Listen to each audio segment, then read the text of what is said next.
News 18 के खास कार्यक्रम प्राइम डिबेट में आपका स्वागत है। मैं हूं राजेश तोमर। कांग्रेस के तमाम बड़े नेता संथाल पहुंचे हैं, वहां पर कल रैली करेंगे। अगर दूसरे दलों की बात करें, चूंकि हम महागठबंधन की बात कर रहे हैं, तो झारखंड मुक्ति मोर्चा संघर्ष यात्रा पर निकला हुआ है। लेकिन महागठबंधन के जो पेच है, वो पेच अब तक साफ नहीं हो पाया है। शायद यही कारण है कि जब कांग्रेस के प्रभारी देवघर जा रहे थे तो उन्होंने गिरिडीह में बाबूलाल से मुलाकात की। गोड्डा सीट पर काफी कुछ एक दूसरे ने अपने विचार रखे हैं। उम्मीद किया जा रहा है कि ये जो पेच है बहुत जल्दी सुलझा लिया जाएगा। लेकिन एक बात और सच कि संथाल परगना की जो भौगोलिक स्थितियां हैं और जो राजनीतिक पकड़ है, सबसे महत्वपूर्ण होगा महागठबंधन के लिए कि दावेदारी को समझें, उम्मीदवार कौन वहां पर होगा, उसकी शख्सियत को पहचाने, कहां पर वो जीत पाएंगे, इसका उनके पास गहन अध्ययन हो, वरना महागठबंधन का जो पूरा कॉन्सेप्ट है झारखंड में शायद धरा ही रह जाएगा। हम चर्चा पे जाएंगे, लेकिन उससे पहले दिखाना चाहेंगे आपको एक रिपोर्ट।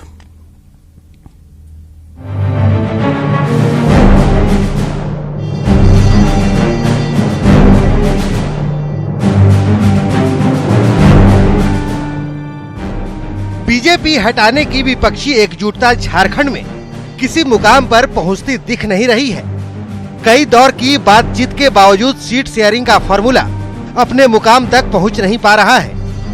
बीजेपी को धूल चटाने की थ्योरी को अमली जामा पहनाने की शुरुआत करने वाले आरजेडी ने चतरा सीट को लेकर दो टूक कह डाला है कि उन्हें 7-4-2-1 का फॉर्मूला मंजूर नहीं है।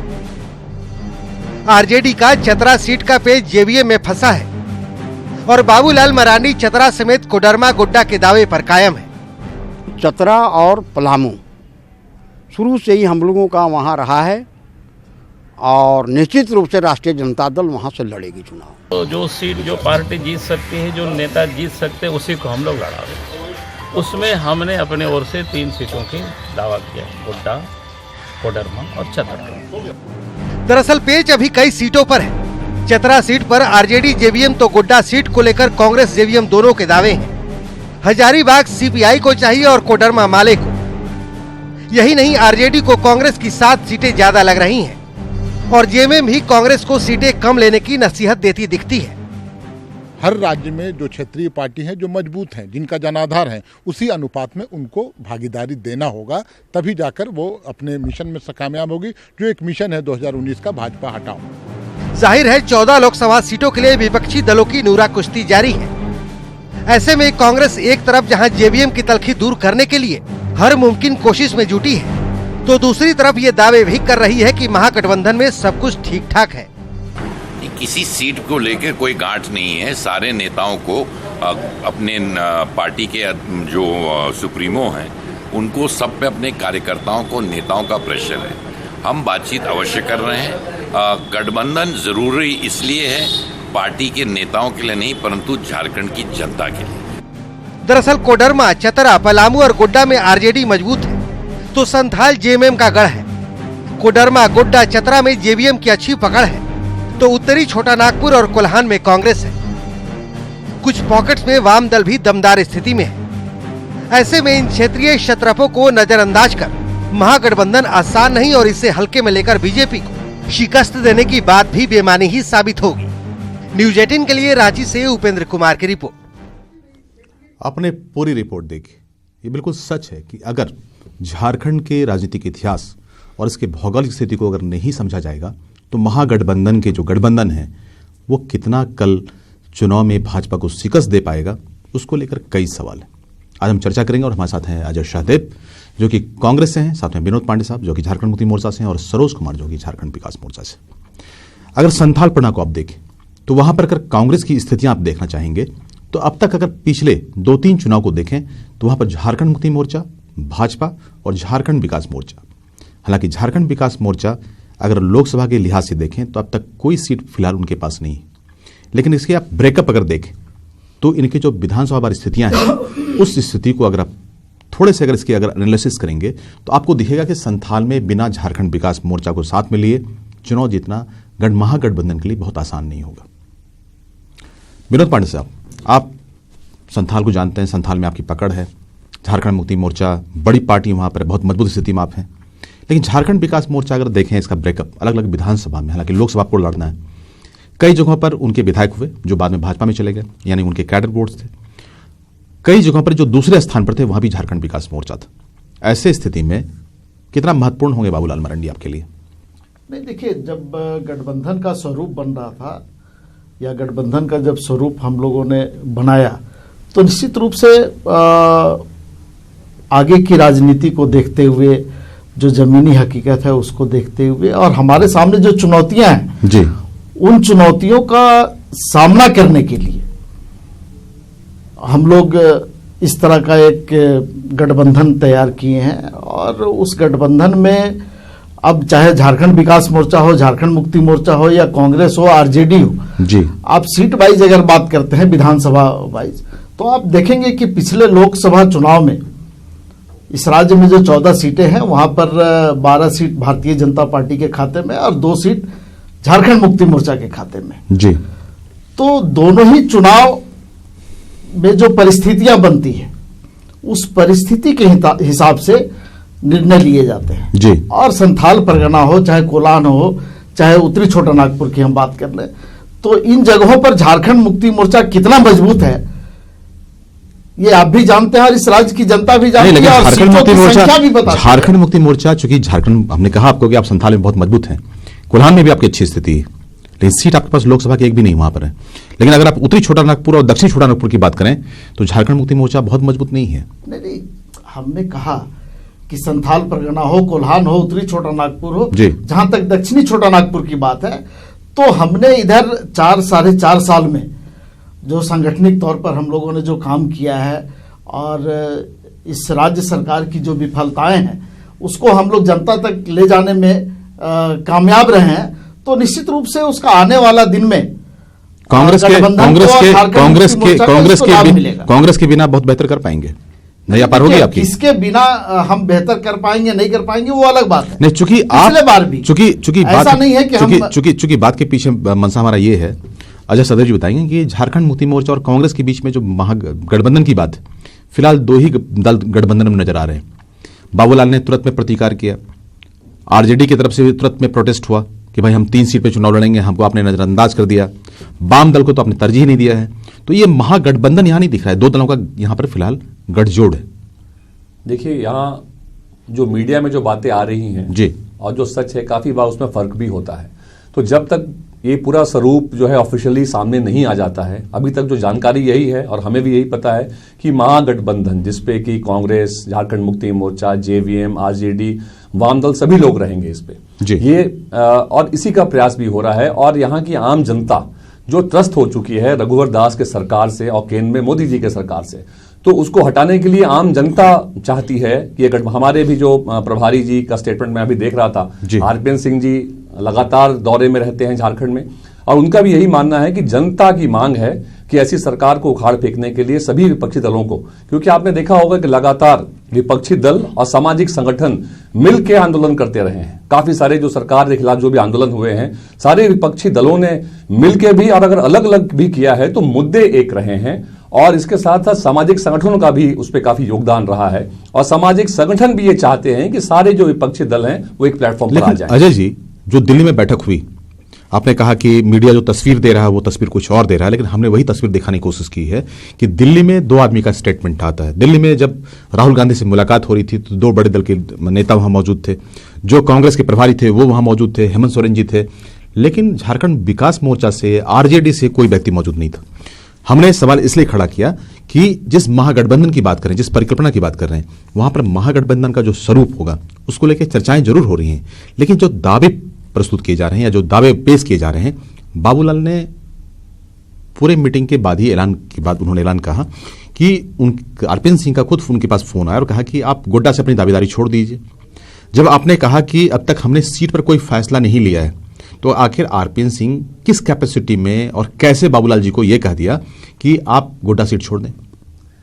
देखिए, रही बात बाबूलाल मरांडी जी की, तो वो एक बहुत ही सुलझे हुए लीडर हैं जी। और जिस तरीके से आपने देखा है उन्होंने संघर्ष भी किया है, जो स्ट्रगल उन्होंने किया है बीजेपी के खिलाफ, तो आज के दिन में आरपीएन सिंह जी और उनके बीच में जो बातें हो रही हैं, जब तक ये सारा स्वरूप जो है, क्योंकि अभी भी आप देखेंगे तो चुनाव की घोषणा अभी तक नहीं हुई है जी, और काफी बार पहले का भी इतिहास को भी आप देखेंगे, जब भी कोई गठबंधन हुए हैं तो इस तरह की छोटी छोटी बातें होती रहती है, लेकिन जब तक ये ऑफिशियली सामने सब कुछ पूरा नहीं आ जाता है तब तक उस पर कुछ भी आकलन करना मुझे लगता है वो जल्दीबाजी होगा। जी सरोज जी, आपकी पार्टी फिलहाल बड़ी बिखरी बिखरी से नजर आ रही है। नहीं, कहीं पार्टी बिखरा हुआ नहीं है। पार्टी पूरी एकजुट है और पूरी एकजुटता के साथ पूरा जनता के बीच संघर्ष कर रहे हैं हम लोग। जनता के साथ कांग्रेस की रैली का मतलब क्या है वहां पर, सरोज जी समझना चाहते हैं? देखिए, सभी पार्टी अपना कार्यक्रम करती है, लेकिन भी कर रहे हैं। लेकिन जिस महागठबंधन में अब अगर आप दूसरे प्रदेशों की बात करें, जब अभी यूपी में रैली चल रहा था तो वहां पर तमाम बड़े नेता मौजूद थे, दूसरे पार्टियों का समर्थन था, बट यहाँ पे आप अलग थलग।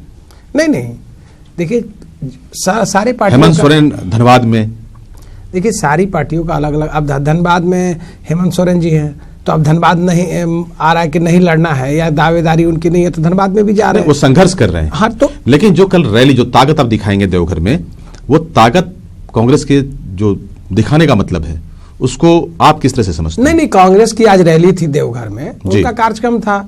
हम भी रैली कर रहे हैं, जहां हमको आप धनबाद में भी कर रहे हैं, हम दूसरे जगह भी कर रहे हैं, हम पलामू में भी कर रहे हैं, तो हम लोहरदगा में भी कर रहे हैं, तो वहां नहीं भी लड़ना है तो भी कर रहे हैं। हम तो दावेदारी, हमने कहा है कि महागठबंधन, हमने अनावश्यक दावेदारी भी नहीं किया है। हमने कहा कि महागठबंधन का मतलब है कि जो जहां जीत सके, तो महागठबंधन का मतलब है कि जो जहां जीत सके लड़े, तब तो इसका कुछ परिणाम आएगा। तो हमने कहा कि गोड्डा, कोडरमा और चतरा हमने 3 सीट दावेदारी की है कि भाई ये 3 सीट पे हम लड़ने क्या का। लॉजिक इसके पीछे क्या? वहां हमारा संगठन है, नेता है वहां, और सबके जगह वहां ज्यादा हम मजबूत हैं जी, और बनिस्पत सब जगह के कि वहां हम निकाल सकते हैं सीट को, वहां हमारी दावेदारी है क्योंकि सारे दल हैं। गोड्डा में चले मान लिया, चतरा में किस तरह की दावेदारी? नहीं, चतरा में पिछले बार हम लोग 1,05,000 वोट वहां लाए हैं जी, वहां 3 अच्छी उपस्थिति हमारी रही। कोडरमा में क्या स्थिति आपकी है? कोडरमा तो हमारे नेता ही हैं, तो कोडरमा तो हमारा 4 में 6 में भी उसको जिस समझदारी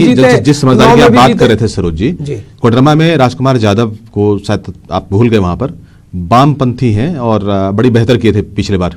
बाबूलाल के अगर प्रदर्शन की बात करें तो वाम दल थोड़ा भारी नजर आ रहा था, क्या विनोद जी? देखिए पिछले बार का जो, चूंकि महागठबंधन, इसलिए हम आपके हर दलों की बात कर रहे हैं जी, और उसमें अगर दल वाइज हम लोग देखें किनको कितना वोट आया, कौन से सीट किनके खाते में गया, और आज का जो हकीकत है, आज का जो जमीनी हकीकत है जी, उसको भी ध्यान में रखना होगा। बिल्कुल रखना पड़ेगा। संख्या बल हमको नहीं देखना होगा कि हम 7 सीट लेंगे, हम 8 सीट लेंगे, हम 5 सीट लेंगे। सवाल ये नहीं उठता है। सवाल ये होना चाहिए कि हम मिल करके अगर चुनाव लड़ रहे हैं तो थोड़ा हमको सेक्रीफाइस भी करना होगा। बिल्कुल। और आने वाले जो चुनौतियां हैं जी, जो चुनौती हमारे सामने है, उसका सामना हम मजबूती से कैसे करें, इस पर हमको ध्यान देना होगा, और तभी जाकर के हम उस चुनौती का सामना करते हुए सामने जो हमारे दुश्मन है, राजनीतिक दुश्मन, उसको हम शिकस्त दे पाएंगे। बिल्कुल, यानी कि आप वहां पर एक ही जरूर विश्लेषण करेंगे कि किस जगह पे कौन उम्मीदवार आपके सीट निकाल सकते हैं, किस पार्टी से निकाल सकते हैं, कौन सा चेहरा है। बिल्कुल अजय सहदेव जी, उस लिहाज से अगर आप देखें तो 7 सीट पे आपका दावा है। 7 सीटों की अगर तैयारी देखें और जमीन पर उसकी हकीकत को देखें, क्योंकि ये छिपा हुआ नहीं और ये मीडिया को कोई कैलकुलेशन नहीं, ये आपको भी तैयारी करनी है और आपको भी सोचना है। लगता है आपको कि 7 सीटों पे कांग्रेस बड़ी अच्छी तैयारी में? देखिए, ये बात सच है कि कांग्रेस की तैयारी जी, जब से आदरणीय राहुल गांधी जी अध्यक्ष बने हैं और झारखंड में आरपीएन सिंह जी के प्रभार लेने के बाद डॉक्टर अजय कुमार के नेतृत्व में हम लोग सारे, इनफैक्ट आप अगर देखेंगे तो सभी विधानसभा क्षेत्रों में काम हो रहा है, संगठन का काम हो रहा है।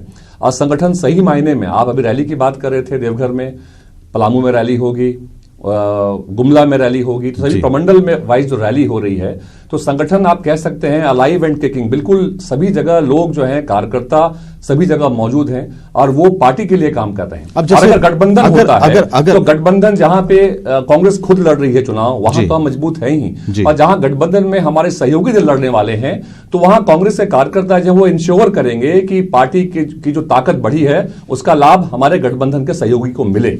वही है कि आपके जितने सहयोगी हैं, अगर उनको अपनी जमीनी हकीकत का अगर जानकारी ना हो, सिर्फ इस कि किस पार्टी का कितना उस महागठबंधन में वर्चस्व होगा, इस लिहाज से अगर आप काम करेंगे तो शायद जीतना इतना आसान नहीं होगा। अब जैसे हम आपको उदाहरण देने की कोशिश करते हैं, जमशेदपुर में कांग्रेस का एक बड़ा नेचुरल दावा है, खूंटी में, चाईबासा में, अब चाईबासा को देखें आप तो गीता कोड़ा वहां पर कांग्रेस एक उम्मीदवार के रूप में एक छवि सामने आ रही है। हालांकि कल क्या होगा वो तो कल देखेंगे, लेकिन उसका अगर पूरे विधानसभा बार अगर हम स्थितियां देखें तो झारखंड मुक्ति मोर्चा के 7 विधानसभा सीट हैं जो ब्रेकअप के हिसाब से कल की तारीख में ये काम आएगा। मौजूदा जो स्थितियां जिस बारे में बात करते हैं विनोद जी की परिस्थितियां बदलती हैं, बावजूद इसके जो स्थितियां हैं वहां पर मजबूत है झारखंड मुक्ति मोर्चा, लेकिन वो महागठबंधन में शायद कांग्रेस तरफ चले जाए। लेकिन अगर हम जमशेदपुर आते हैं और जमशेदपुर में अगर कांग्रेस दावा करती है, जमशेदपुर में अगर उम्मीदवार के चेहरे को देखें और वोट बैंक और कैडर वोट्स और जो जमीनी हकीकत और जो वर्तमान परिस्थितियां हैं उस लिहाज से कांग्रेस लिए जीतना थोड़ा वहां मुश्किल लग रहा है आपको?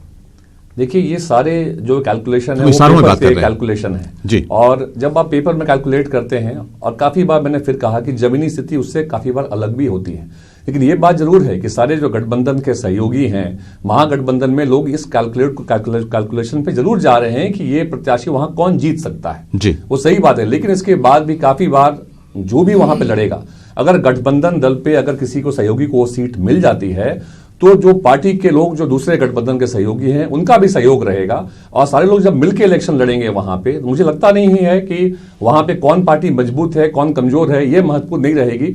सीटों का बंटवारा जो है ये सीनियर लीडर्स बैठ के करेंगे, और मुझे लगता है कि सारे लोग समझदार हैं, लोगों ने यहाँ लेकिन विश्लेषण करते समय सीट का आवंटन जब आप देंगे किसी को, इसके नाम से आप सीट को लड़ाना चाहेंगे, तो वहां पर ये जो जमीनी जो विश्लेषण है और जो मौजूदा स्थिति है, क्योंकि हर व्यक्ति के पास एक मूड का सर्वे होता है कि भाई किस इलाके में क्या कुछ चल रहा है। विनोद जी, आरजेडी का ने बड़ा ये खुलकर कहा महागठबंधन में, उन्होंने कांग्रेस पर एक तरह से सीधा हमला बोला और कहा कि इस राज्य में राजनीति को समझने के लिए पहले यहाँ का इतिहास भूगोल की जानकारी बहुत जरूरत। उनके बयान में कितना दम है? नहीं, देखिए, बयान में दम है कि नहीं ये मैं नहीं बता सकता, क्योंकि 3 सीट पर उन्होंने दावा किया और महागठबंधन का एक हिस्सा है। मैं उसी पे आ रहा हूं जी। लेकिन आरजेडी के तरफ से जो 3 सीट का दावा किया गया है जी, तो पलामू, चतरा और कोडरमा, तो हम समझते हैं कि वहां का जो ग्राउंड रियलिटी है, वहां का जो जमीनी हकीकत है, उसको समझने की आवश्यकता है। आरजेडी भी कहीं कहीं पे मजबूत है, चाहे वो पलामू हो, चतरा हो, इन जगहों पे मजबूत है। झारखंड विकास मोर्चा का भी दावा अपने जगह पर है, लेकिन झारखंड मुक्ति मोर्चा और कांग्रेस का जो दावा है उसको थोड़ा उसका आकलन करने की आवश्यकता है। हम समझ गए कि निश्चित रूप से अगर हम आकलन करेंगे तो आने वाले दिन में महागठबंधन को इसका लाभ मिलेगा। सरोज जी, और भी समझाना पड़ेगा या समझ गए बातों को? नहीं, देखिए, सारी बातें सामने आ जाएगी। दावेदारी कर सकते हैं, और लोकसभा और दावेदारी करना नहीं, गुनाह नहीं है जी। सारी पार्टियों के नेता होते हैं, उनके कार्यकर्ता हैं, उनके कार्यक्रम में उनकी इच्छा होती है कि हम भी चुनाव लड़ें, चुनाव के लिए लोग लड़ते हैं, तो दावेदारी बुरी नहीं बात है, दावेदारी करनी चाहिए। लेकिन सारे लोग जब बैठेंगे तो एक निष्कर्ष पर जरूर निकलेंगे कि भाई कहाँ कौन मजबूत है, कहाँ लड़ सकता है। लोकसभा और विधानसभा की दुनिया कायम है, उम्मीद पर दुनिया कायम है। हम भी उम्मीद कर रहे हैं कि बहुत जल्दी हल निकल जाएगा, लेकिन जो मौजूदा स्थिति है और जिस तरह से चीजें जा रही हैं, लोग थोड़ा कंफ्यूज्ड हैं। इसलिए हम बीइंग अ मीडिया आपसे पूछ रहे हैं, क्योंकि हम समझना चाहते हैं जो आप दावे का बात कर रहे हैं, और जिस करें कि बहुत बात सुलझा लिया जाएगा, वो तो लोग सुलझा लेते हैं बाद में बात। हम तो दावों की बात कर रहे हैं कि आरजेडी को उस बयान में कितना दम है। देखिए, मेरा तो अपना व्यक्तिगत मानना है कि बयान एक दूसरे जो महागठबंधन के दल हैं वो एक दूसरे के पर बयानबाजी से बचना चाहिए, अखबारों में बयानबाजी से बचना चाहिए। अच्छा विनोद जी, हम समझ गए, आप बहुत डिप्लोमेटिक बात कर रहे हैं, और हम विनोद जी, आप वामपंथ की बात नहीं कर रहे हैं। वामपंथी कुछ इलाकों में इतने मजबूत हैं कि उन्होंने अपने दावेदारी उन्होंने बताया पिछले चुनाव में भी जी। और तो आपने देखा होगा राजेश जी कि पिछले दिनों हेमंत सोरेन जी ने एक बैठक बुलाई थी, जो विपक्ष में हमारे जो भी सहयोगी दल हैं उन सबों को बुलाया गया था, उसमें वामपंथी दलों को भी बुलाया गया था, और उस बैठक में ये निर्णय हुआ था कि हम लोग सभी लोग मिल करके और महागठबंधन बनाएंगे। आने वाले दिन में हम जो चुनौतियां उसका सामना करेंगे और चुनाव भी हम लोग साथ मिल करके लड़ेंगे। तो इसका भी ख्याल इस महागठबंधन में रखा जाना चाहिए। लेकिन दिल्ली से जब बयान वहां से आए तो वहां पर आरपीएन सिंह साहब और हेमंत सोरेन का जब ज्वाइंट बयान हम सुन रहे थे तो वाम दलों का कोई चर्चा नहीं थी, बहुत नाराज है। नहीं होना वो अलग बात है, लेकिन जब यहाँ पर सभी दल के प्रमुख नेता बैठेंगे तो निश्चित रूप से इस पर विचार होगा, और इस पर विचार होना भी चाहिए। अजय जी, वाम दलों की अगर स्थिति देखें, खासतौर पर जो गिरिडीह और कोडरमा से सटा हुआ इलाका है, बड़ा वर्चस्व माना जाता है वहां पर। आज की तारीख में भी उम्मीदवार वहां से कोई हो, लेकिन राजकुमार यादव या उनके जैसे कोई नेता वहां से लड़ते हैं जिसकी वामपंथी विचारधारा है, तो शायद फिर महागठबंधन के लिए चुनाव जीतना इतना आसान नहीं होगा। राजकुमार जी अच्छे लीडर हैं जी, और लेफ्ट पार्टीज का अपना एक प्रभाव क्षेत्र भी रहता है और है भी झारखंड के अंदर। लेकिन आप इस बात को समझे कि महागठबंधन की बात अल्टीमेटली क्यों हो रही है। कहीं ना कहीं केंद्र की सरकार जो है उनसे जो त्रस्त हो चुकी है जनता, आम जनता के लिए महागठबंधन की बात हो रही है। तो महागठबंधन की जब भी बात होगी, सारे पॉलिटिकल पार्टीज हैं, इनकी सभी सीट्स में तैयारी थी। उसके बाद जब सभी पॉलिटिकल पार्टीज एक जगह बैठ रहे हैं तो मकसद एक ही है कि एक ऐसी सरकार जो आम लोगों का काम नहीं कर रही है, आम लोगों के ऊपर जो अत्याचार हो रहे हैं, इसलिए सरकार को हटाने के लिए महागठबंधन की बात हो रही है। तो इस महागठबंधन में किसी को कुछ सैक्रिफाइस भी करना पड़े तो लोग सैक्रिफाइस करने के लिए तो बड़ी पार्टियां सैक्रिफाइस नहीं करेंगी। तो मुझे लगता है कि लोग, इसलिए मुझे लगता है कि थोड़ा सा इंतजार और करना चाहिए और अगले 3-4 दिनों में सारा कुछ जो पिक्चर है मुझे लगता है और क्लियर हो जाएगी। ऐसी बात नहीं है कि हमें डिप्लोमेटिकली आंसर करना चाह रहे हैं आपको, लेकिन मुझे लगता है 3-4 दिनों के अंदर ये सारी चीजें जो हैं ये सामने आ जाएगी और जो बिल्कुल एक साफ तस्वीर जो रहेगी वो आपके सामने होगी। बिल्कुल विनोद जी, वाम दलों को नजरअंदाज करना ये भी समझने की बात, क्योंकि उसके बाद जो माले का जो तमाम बड़े नेता हैं, जो सीपीआई से जुड़े लोग हैं, उन्होंने कहा कि हम अकेले चुनाव लड़ेंगे और जो उनका क्षेत्र है उस क्षेत्र में बहुत मजबूती से अपनी दावेदारी पेश करेंगे। वाम दलों को नजरअंदाज नहीं किया जा रहा है। अखबारों में, मीडिया में जो कयास लगाए जा रहे हैं, हम तो बयान चलाते हैं विनोद जी। नहीं, मैं उसी बात पे आ रहा हूँ। जो कयास लगाए जा रहे हैं, आप थोड़ा इंतजार कीजिए, ये तस्वीर बहुत जल्द स्पष्ट हो जाएगी। गोड्डा में क्या, गोड्डा में बात बन गई आज? सारी बातें बन जाएगी, उसके लिए हमको लगता है कि आप देखिएगा तोमर जी, सारी बातें सामने आ जाएगी और आप भी समझ रहे हैं कि सारी बातें सामने आ जाएगी और बात भी बन जाएगी। और कुछ बातें हैं जो चाहे वाम दल को लेकर चाहे किसी भी दल को लेकर के, तो कुछ बातें जो है सो आप भी समझ रहे हैं, हम लोग की भी मजबूरियां हैं कि जिस कुछ बातों को हम आप ऑन द चैनल पे हम नहीं बोल सकते, लेकिन आप देखिएगा तोमर जी, बातें बन जाएगी और सब ठीक हो जाएगा। सब लोग का लक्ष्य एक ही है, इसलिए आप विनोद जी बहुत ईमानदारी से कहना चाहेंगे, महागठबंधन के जिस स्वरूप की बात कर रही थी वो स्वरूप वाकई में सामने है या इसमें बहुत अभी एक्सरसाइज करने की जरूरत है? नहीं, बिल्कुल स्पष्ट है। जो स्वरूप बनना था महागठबंधन का, वो स्वरूप बन करके तैयार है। अब जहां तक सीटों की बातचीत हो रही है, आप देखेंगे कि हर दल के नेता एक दूसरे से बात कर रहे हैं और जो भी जिनका भी दावा जिस सीट पर है वो अपनी बात को बहुत स्पष्ट तौर पे रख रहे हैं और हमको लगता है कि बहुत जल्द 2-4 दिन में ये सारी चीज़ें बिल्कुल स्पष्ट हो जाएंगी और हमको लगता है कि आप लोगों को भी थोड़ा सा इसमें कयास लगाने में काफ़ी दिक्कत आएगी।